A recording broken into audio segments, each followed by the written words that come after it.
Dancieux, représentant de l'Organisation internationale pour le droit à l'éducation et la liberté d'enseignement.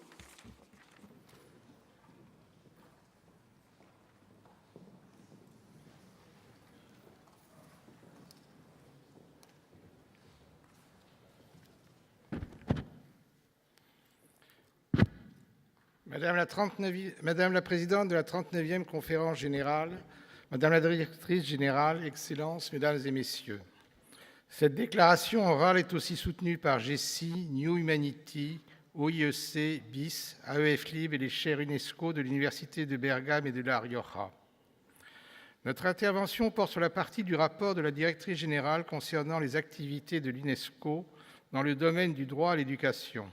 Nous voulons souligner en premier lieu la qualité du rapport, son exhaustivité et sa systématisation. Néanmoins, il nous semble que le rôle de la société civile n'est pas suffisamment pris en compte. En effet, Éducation 2030 suppose un vrai changement de paradigme dans la conception de l'éducation, ainsi que dans sa mise en œuvre.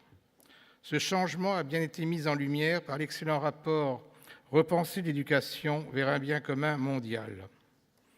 Dans le cadre de référence Éducation 2030, cette approche participative est fortement mise en avant, ainsi que le rôle de la société civile dans l'évaluation des politiques éducatives. Évaluer le degré de mise en œuvre est une tâche conjointe de l'État et de la société civile qui doit intervenir et être impliquée à tous les stades, de la planification à l'évaluation. Les organisations de la société civile OSC, je cite le plan d'action d'Incheon, notamment les coalitions, les réseaux diversifiés et représentatifs, jouent aussi un rôle essentiel. Ils doivent être engagés et impliqués à tous les stades, depuis la planification jusqu'au suivi et à l'évaluation de leur participation, doit être institutionnalisée et garantie. Notre organisation OIDEL a pris au sérieux cette mission. Elle travaille à la constitution d'un groupe d'ONG sur le droit à l'éducation auprès de l'UNESCO. Il vient de présenter un premier rapport sur la situation du droit à l'éducation dans le monde, fruit d'une collaboration avec le collège universitaire Henri Dunant. Il s'agit d'un mécanisme international de surveillance qui analyse plusieurs domaines, les législations et politiques publiques, la jurisprudence nationale et le suivi des débats publics, médias, rassemblements ou événements de grande ampleur.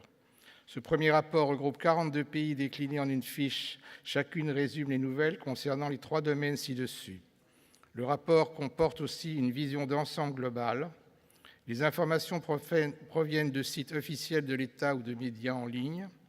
Les informations disponibles ont été retranscrites avec le plus d'informations possible, numéros pour les législations, politiques publiques, plans nationaux et jurisprudence. Le rapport est actuellement disponible en ligne. Merci, Monsieur le Président. Je vous remercie. Mesdames et Messieurs, c'était notre dernière intervention aujourd'hui. Avant de clore la séance, nous allons examiner le deuxième rapport du président du comité de